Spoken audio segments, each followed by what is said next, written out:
September 1914. The German army closed in on Paris. Trucks rumbled through narrow roads.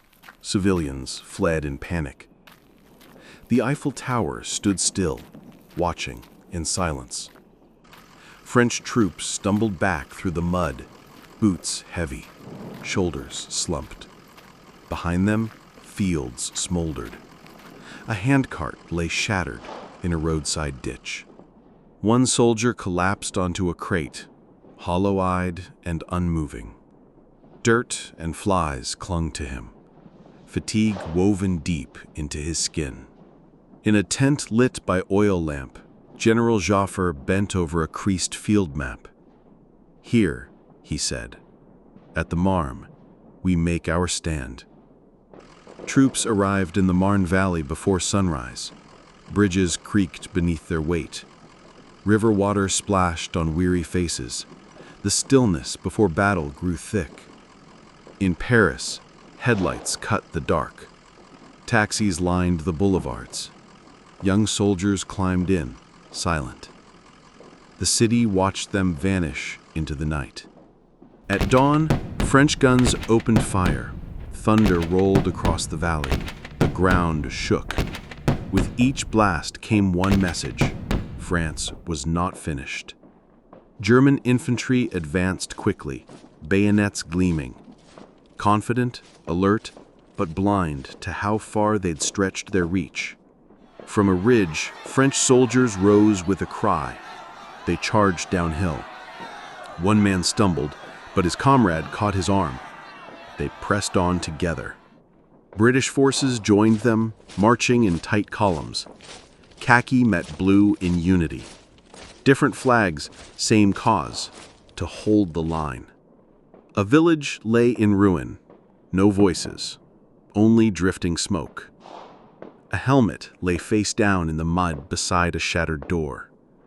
Through the mist, French and British soldiers advanced again. Machine guns barked.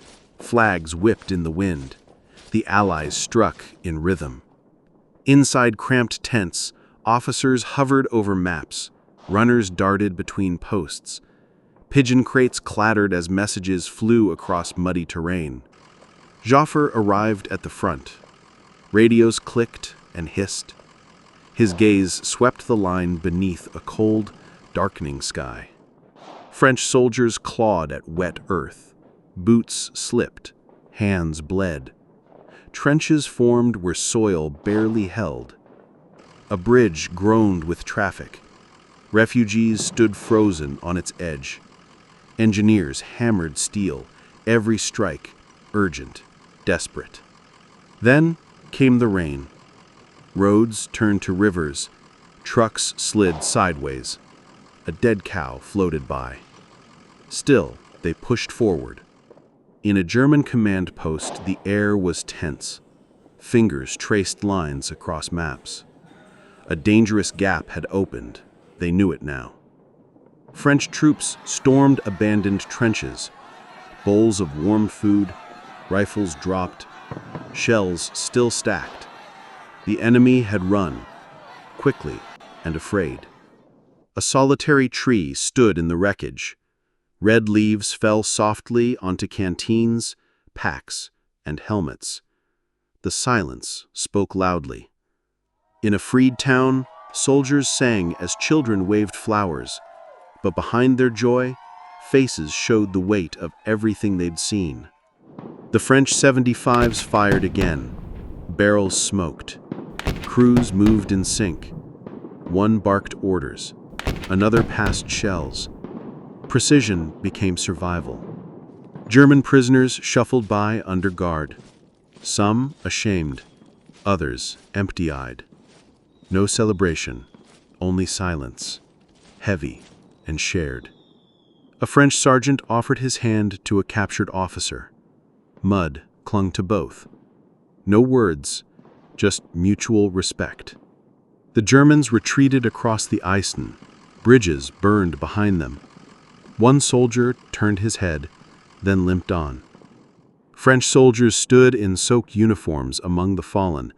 A priest whispered last rites. Black birds circled above. Behind a charred barn, a name was carved into a wooden cross. Henri. Smoke curled upward.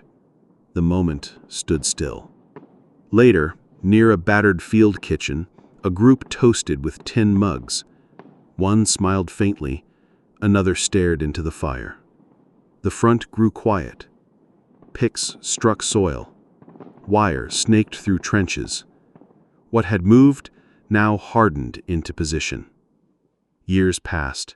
An old man stood at a stone monument. He held his kepi in hand. The names etched deep into memory. He walked again through the fields of the Marne. Grass swayed gently. Wildflowers bloomed where the trenches once ran. The old barn was gone. Moss grew on forgotten stones. A bird perched on a cross, undisturbed. At Meaux, a monument rose. Veterans stood beside children. Flags fluttered in the breeze. The Marne had become sacred ground. Inside a museum, a coat, a diary, and a rusted bayonet lay behind glass. A pressed flower, still intact, whispered of loss. Elsewhere, German officers stared at maps in silence.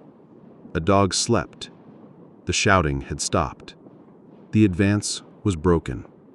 On the line, soldiers dug opposite each other. No gunfire, just silence. A man leaned on his shovel, waiting. By lantern light, a young soldier wrote home. Nous avons tenu. We held. His rifle rested nearby. The battlefield lay still. Trees shattered, craters deep. No victory songs, just ruin and memory. Then came the final push. A whistle, a roar. The French line held. Chaos surged, but never broke them. Afterwards, soldiers rested on crates. One pointed at fading shapes in the distance. The valley was theirs again. Children later played where trenches had scarred the earth. A plaque read, "Battle of the Marne." Laughter returned to sacred ground.